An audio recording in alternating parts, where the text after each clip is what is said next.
사랑하는 성도님들, 안녕하세요. 안녕하세요. 이렇게 오랜만에 또 함께 하시고, 사실 오랜만은 아니죠. 이렇게 함께 할 수 있어서 참 감사해요. 오늘부터 우리가 한 달간 이제 선교신학 강좌를 할 텐데요. 이 선교신학 강좌에 오신 여러분들을 모두 환영을 합니다. 선교는 참 중요하죠. 우리가 올해도 단기 선교를 떠나고, 올해 우리 어디로 갑니까? 올해도 우리는 발리로 갑니다. 그래서 우리가 발리로 가고, 그러니까 얼마나 우리가 신경도 많이 써야 되고 할 것도 많고 또 기도도 많이 해야 되고 마음의 준비도 많이 해야 되지 않겠습니까? 그래서 우리가 선교가 우리 교회의 과제이기도 하고, 또 원래 선교는 교회가 해야 하는 일이기도 하고, 그래서 이 해야 하는 일이라면 이 과제가 무엇인지, 선교라는 것이 무엇인지 알아야 또 마땅하지 않겠습니까? 그래서 우리가 한 달 동안 선교가 무엇일까에 대해서 한번 나눠보면서 이 선교란 거에 대해서 함께 생각하는 시간을 가져보도록 하겠습니다. 일단은 우리가 선교하면 무엇을 떠오르십니까? 선교하면 머리에 딱 생각나는 거, 그림 한번 보여주시겠습니까? 이런 그림 우리 자주 생각하지 않습니까? 딱 백인 선교사가 딱 와서 이게 잘 차려입고 모자 이게 싹 쓰고 딱 해서 탐험하듯이 이제 아프리카 오지 같은 데 딱 들어간 다음에, 자, 여기 복음이 있습니다 하면서 성경책에 이렇게 들고 가서 옆 앞에 있는 그 원주민들한테 복음을 전하는데, 그 원주민들은 다시 그림 한번 보여주시면 복장이 많이 차이가 나죠? 선교사의 복장하고 원주민의 복장하고, 원주민은 사실 우리가 살아가는 시대의 유행은 아니더라도 옷 자체는 비슷해요. 근데 원주민들이 입은 복장을 보면 입은 곳보다 안 입은 곳이 많이 나오죠? 그런 복장이 원주민들이 있을 거라고 우리는 항상 생각을 해요. 이런 식으로 우리가 해서 백인 선교사, 그리고 이제 복음을 전달을 받는 원주민들, 이런 그림으로 우리가 그려낸 경우가 되게 많죠? 우리가 대표적인 영화, 선교하면 떠오르는 대표적인 영화 무엇일까요? 미션. 영화 제목부터 미션이에요. 미션, 영어로 선교 아닙니까? 한번 그림 보여주시면, 빠라바라바. 물론 저도 이 미션, 이 영화 너무나 좋아하고 너무나 사랑하는 영화예요. 근데 이 미션은 너무나 잘 만든 영화이고 뛰어난 영화이면서도 이 선교에 대한 그런 편견이나 선입견들이 또 그만큼 많이 들어있다고 해요. 백인 선교사가 쫙 따단하고 나타나서 잘 모르는 그 원주민들은 영화 보면 내내 대사도 거의 없어요. 그냥 이 정도로 나오고 막 이렇게 행동으로만 보여주고 말이 거의 안 나와요. 그러니까 언어는 이 백인 선교사들이 다 하고, 원주민들은 그냥 조용히 별로 자기 의견도 없는 것처럼, 자신의 의지도 없는 것처럼, 욕심도 욕망도 없는 것처럼 그렇게 나오는 경우가 많아요. 그래서 이 세상은 이 백인들이 알아서 다 하고 나머지들은, 이런 원주민들은 따라만 온다, 이런 식으로 우리가 선교를 생각한 경우가 많아요. 특히 우리는 백인이 아니어도 그렇게 생각하는 경우가 많아요. 우리 백인이 아니잖아요, 우리는. 그런데도 우리는 선교사 하면 백인 떠오르는 경우 되게 많아요. 물론 우리나라에 와서 복음을 전해주신 선교사 분들이 대부분 백인이 있었으니까 그런 생각을 가질 수도 있어요.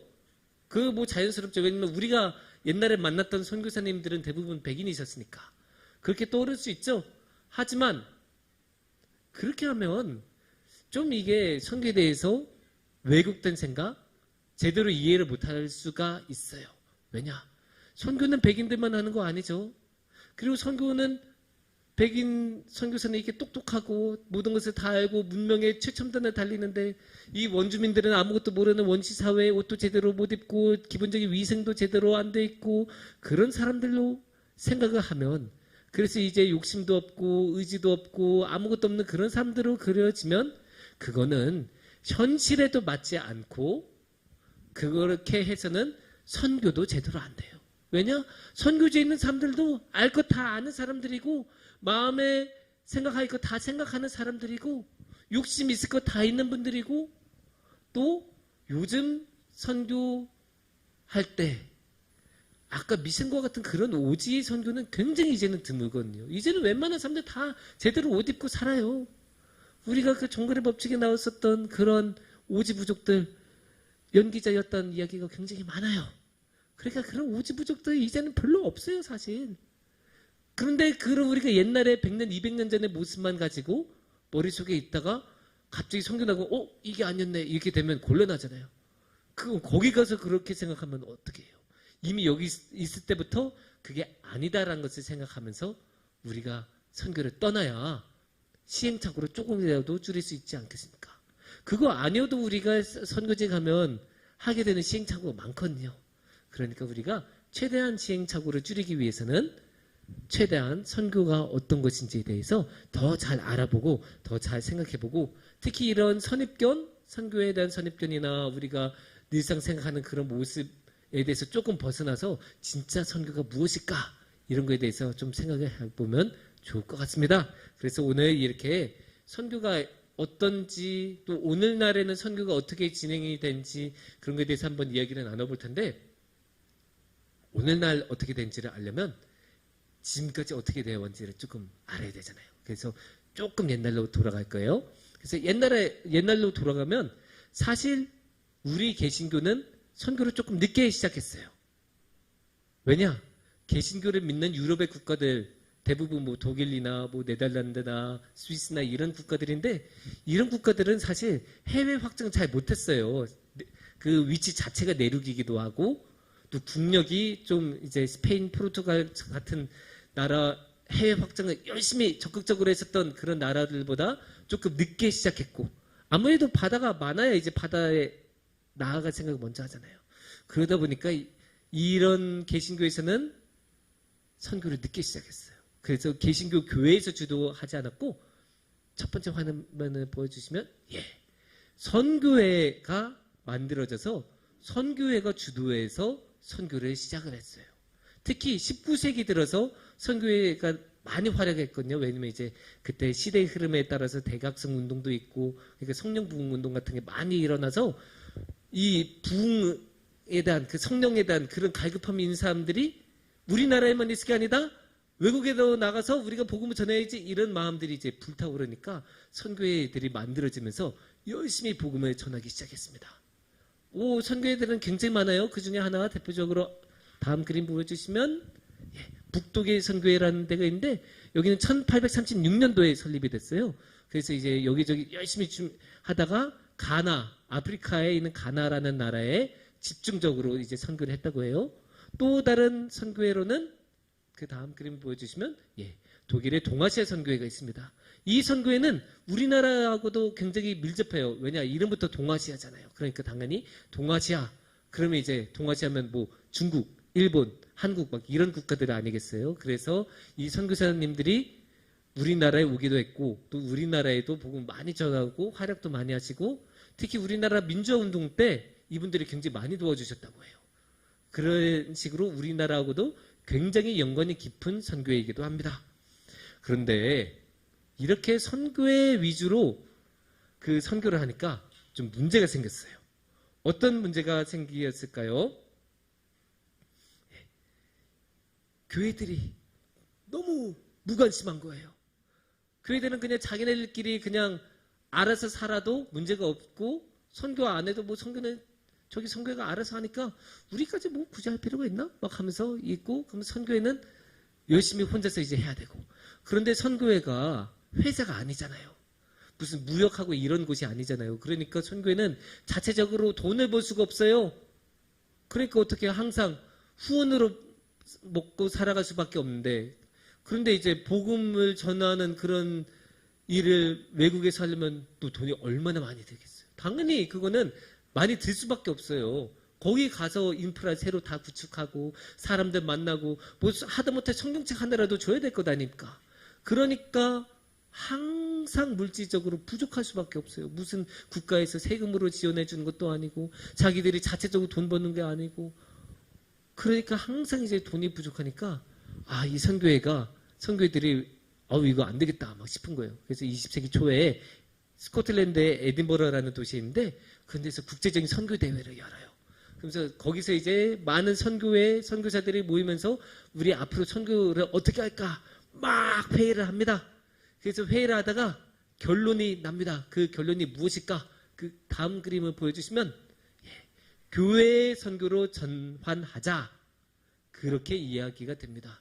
지금까지는 누가 주도했다고요? 선교회가 주도를 했는데 이제부터는 교회가 주도를 하자. 이유는 뭐예요? 간단하죠? 선교회만으로는 너무 힘이 붙이니까 한계가 있으니까 재정적인 한계, 인력적인 한계, 너무 한계가 많아요. 너무 힘들어요. 그러니까 교회로 하여금 같이 참여할 수 있게 교회 도와주세요. 우리가 가기는 가더라도 우리한테 물질적인 도움, 인력적인 도움 주세요. 그렇게 해서 교회가 그래 그 선교 교회에서 당연히 중요하지. 그래 그럼 우리도 하자. 그렇게 해서 이제 열심히 교회들도 많이 도와주기 시작했어요. 그래서 총회 같은데 이제 선교지부 같은 게 생기기도 하고 그러니까 선교부가 생긴 거죠. 그래서 이제 선교만 집중적으로 담당해서 도와주고 지원해주고 이제 그런 식으로 선교가 시작이 됩니다. 그래서 이제 총회에서 교회에서 열심히 선교에 대해서 배려하고 집중하고 도와줍니다. 그런데 이제 여기에서도 이제 문제가 생겨요.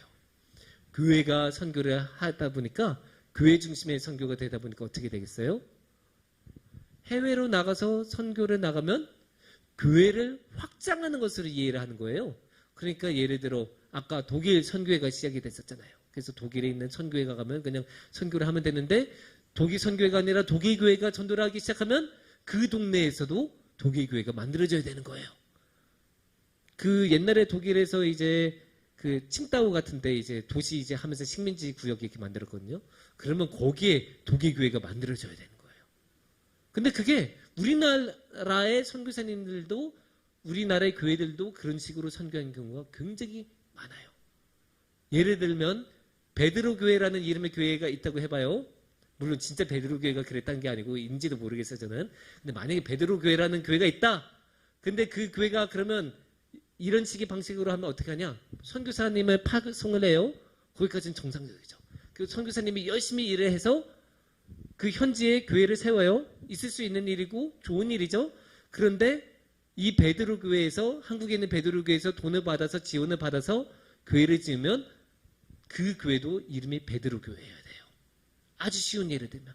그래서 만약에 태국의 방콕 같은 데에 베드로 교회를 세웠다. 그럼 그 교회 이름은 방콕 베드로 교회여야 되는 거예요. 안 그러면 지원이 안 와요.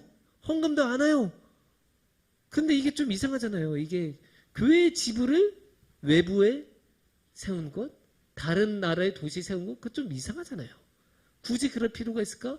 그냥 방콕 교회라고 이름을 지으면 될 것 같은데 방콕 베드로 교회가 된다는 거. 되게 이상하잖아요, 이게. 그런 식의 안타까움도 있고 또 이게 그 우리 어른의 세계에서는 당연한 게 있잖아요. 지원을 받으면 당연히 뭔가를 보여줘야 되고 해줘야 돼요. 월급을 받으면 월급 받은 만큼 일을 해야죠. 그리고 그냥 일을 한 걸로 끝나지 않고 결과를 만들어내야죠. 선교도 비슷해요.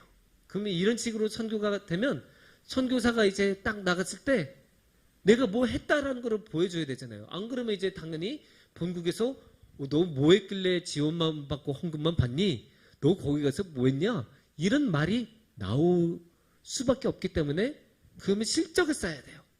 그러면 선교사님이 그러면 쌓을 수 있는 실적이 무엇이겠어요? 선교사님들이 쌓을 수 있는 실적 가장 쉽게 말하면 교인 수 늘어나는 거잖아요. 그래서 교인 수를 늘어날 때 교인인지 아닌지를 가장 쉽게 알아보는 방법이 뭐예요? 세례 받았냐 안 받았냐. 그래서 세례를 얼마나 많이 줬냐 가지고 이제 따지기 시작하는 거예요. 이미 19세기 20세기에 이런 문제가 되게 많았어요. 그래서 선교사가 나가면 복음 전하는 것보다 더 중요하게 되는 게 세례 교인 만드는 거예요. 그래서 이 사람이 정말로 예수님을 믿는지 안 믿는지도 정확하지 않는데 일단 교회 오면 세례부터 주고 보는 거예요. 이 모습을 우리나라 남성이면 어디선가 보셨을 거예요. 어디서 보셨을까요? 어디서? 예? 예, 군대에서. 군대에서 그런 경우 많잖아요. 군대에서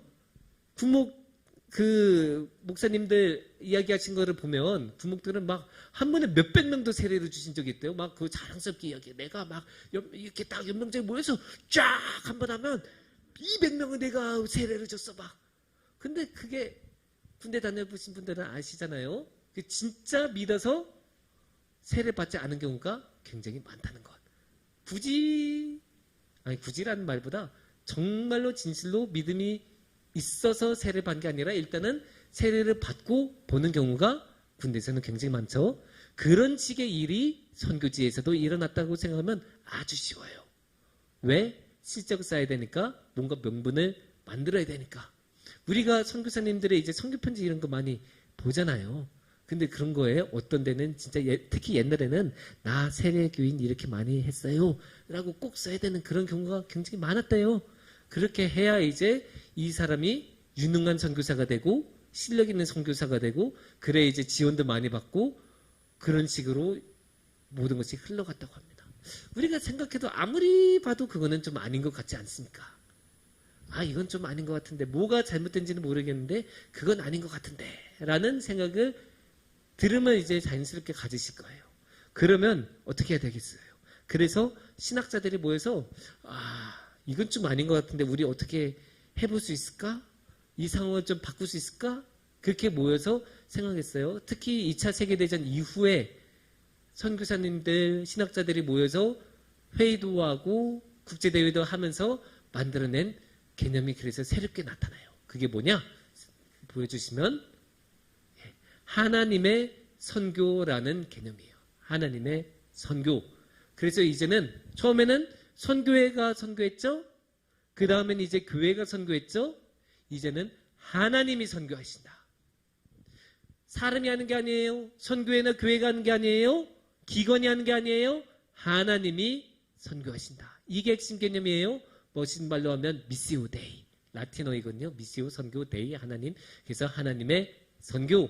그렇게 만들어집니다. 이 하나님의 선교라는 거는 뭐 복잡하게 말할 수도 있지만 간단하게 말씀을 드리자면 선교의 본질을 찾으려고 하고, 그래서 그 본질을 찾다 보니까 선교라는 거는 교회가 하는 게 아니고 하나님이 하신 거구나. 그래서 하나님이 직접 선교를 하신 거구나. 근데 하나님도 그냥 하나님이 아니고 삼위일체 하나님께서 다 함께 하시는 게 이 선교라는구나 라는 것을 느끼셨습니다. 조금 더 자세하게 말씀드리면, 그러면 이 하나님의 선교가 어떻게 진행되냐면 사실 아주 오래전부터 하나님은 선교하시는 분이셨어요. 그래서 아버지 하나님이 어떤 분이시냐면, 아버지 하나님은 쫙 보내주시는 하나님입니다. 보내는 하나님. 어떻게 우리가 그것을 알 수 있냐? 오늘 우리 말씀 요한복음 3장 17절을 보면 이렇게 말씀하시죠. 하나님이 그 아들을 세상에 보내신 것은, 너무너무 명확하게 나오죠. 하나님이 보내셨다. 이거는 부정하려고 해도 할 수가 없어요. 너무 명확하게 하나님이 보내셨다라고 나오잖아요. 그러니까 하나님은 선교를 계획하시는 분, 선교를 주관하시고 관장하시는 분, 그래서 파송해 주시는 분, 이렇게 나옵니다. 근데 어떻게 나오세요? 하나님이 세상을 구원받게 하려고. 그러니까 심판하게 하려고 아니라 구원받게 하려고, 구원을 목적으로 하나님께서 그 선교를 하시는 거예요. 선교는 어디까지나 하나님이 구원하시려고. 그래서 복음을 가지고 와서 전해줘서 하나님을 믿게 하려고 파송하는 게 선교라고 할 수 있어요. 왜냐? 이렇게 구원을 받게 하려고 하나님이 보내셨다고 하니까. 이거 보면 명확해지죠? 다른 뭐 잡다한 거 필요 없어요. 세례교인이냐 아니냐, 뭐 우리 교회 이름이 걸리냐 아니냐, 그런 거 다 안 중요해요. 뭐가 중요하냐? 하나님의 이름이 알려지고 하나님의 구원이 전파되는 거. 이게 핵심이에요. 이게 핵심이라고 17절 말씀에서 말씀하고 있습니다. 그래서 이제 아버지 하나님이 선교의 목적으로 예수님을 보내셨어요. 그러면 성자 예수님은 자연스럽게 어떤 역할이시겠어요? 성자 예수님을 보시면 당연히 파송된 예수님이에요. 다시 한번 우리 17절 말씀을 보시면 이렇게 하나님이 그 다음 구절 혹시 있을까요? 다음 17절 누구를요? 누구요? 다 함께? 그 아들 누구겠습니까? 당연히 예수님. 하나님의 아들이니까 당연히 예수님이시죠. 아들을 보내신 것은, 아들을 보내셨다고 했잖아요. 그러니까 파송된 분은 예수님이에요. 파송된 분, 선교사로 직접 활동하신 분은 예수님입니다. 그리고 우리가 예수님 생애를 알잖아요. 우리가 예수님이 어떤 삶을 살아가셨는지, 이 땅에서 예수님이 어떻게 살아가셨는지 우리가 봤잖아요. 성경을 보면 예수님 어떠셨어요? 하나님의 말씀을 전하셨죠. 하나님 나라가 가까웠다, 서로 사랑해라, 막 이런 말씀, 하나님의 말씀을 전하신 분이셨잖아요.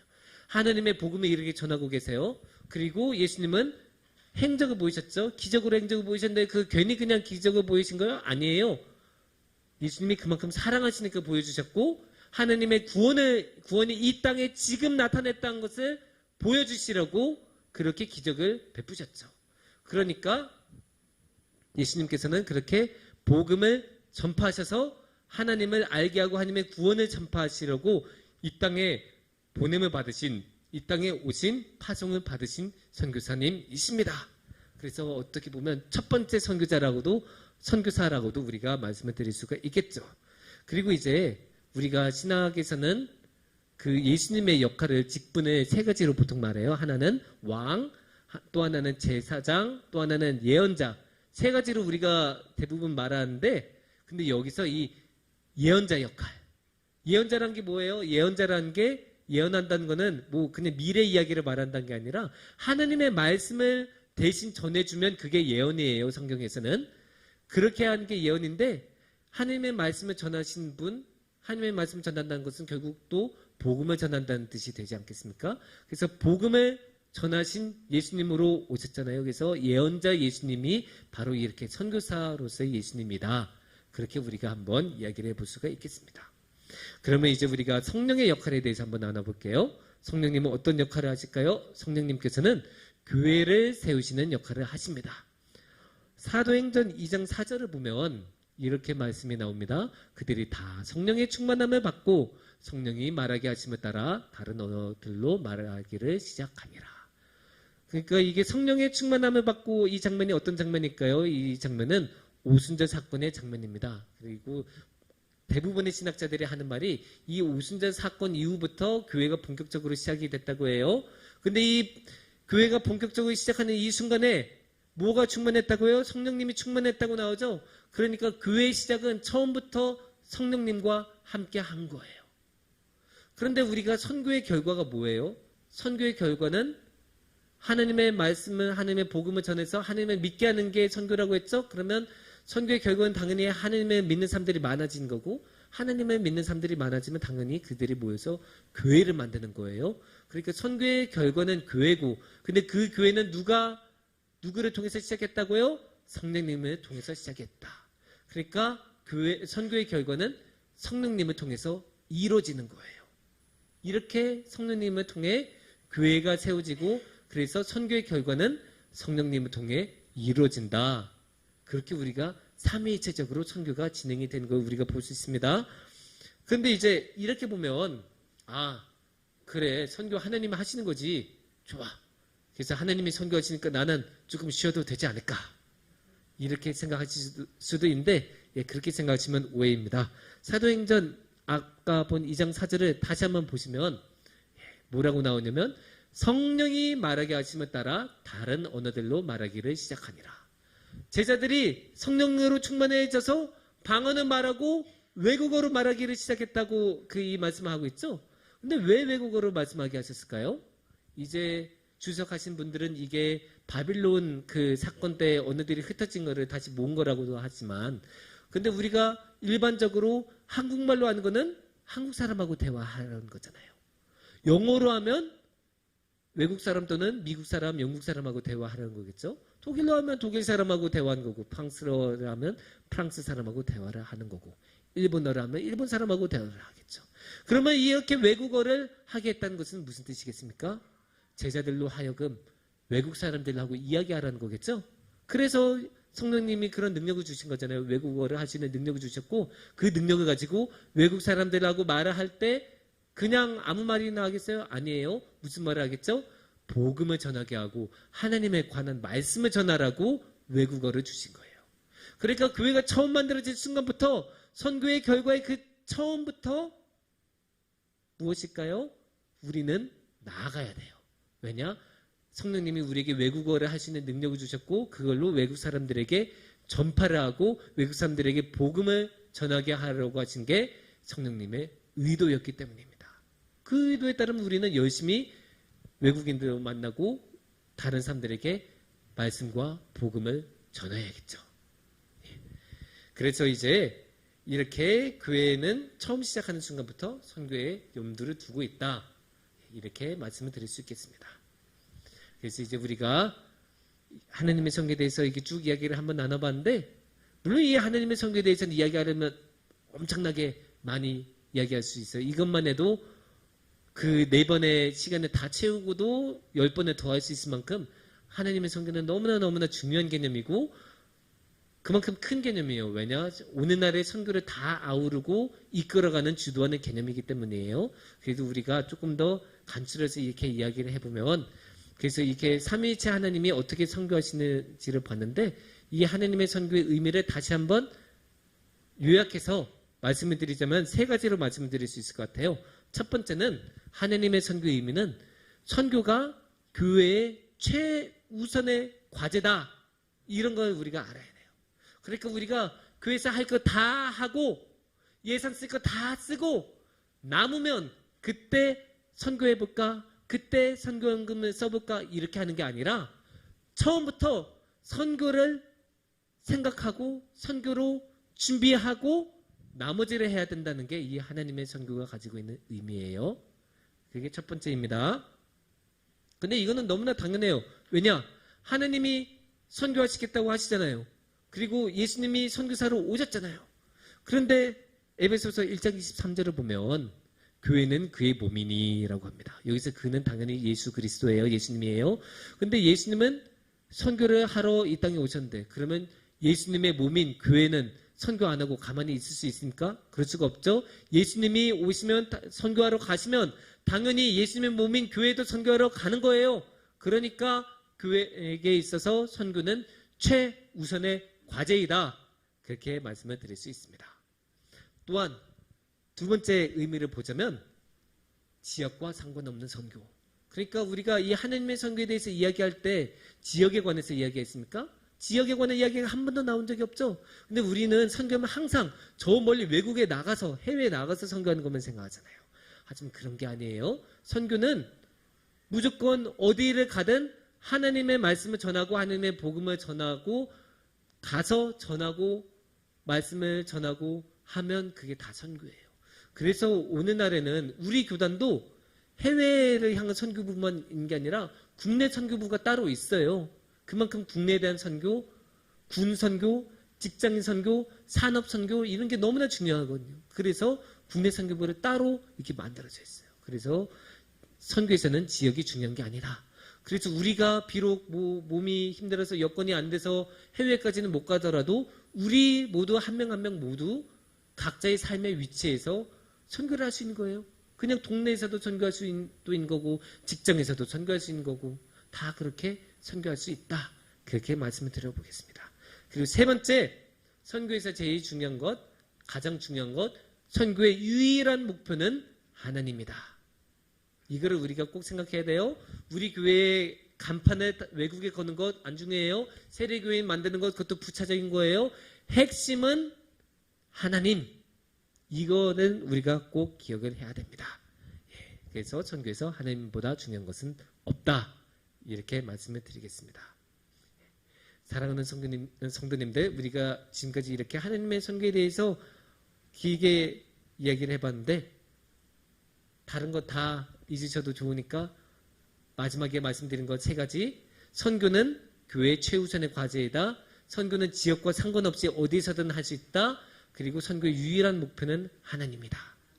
그거를 위해 아버지 하나님은 파송을 하셨고 예수님은 파송을 받아 이 땅에 오셨고 성령님은 그걸 위해 교회를 세워주셨다.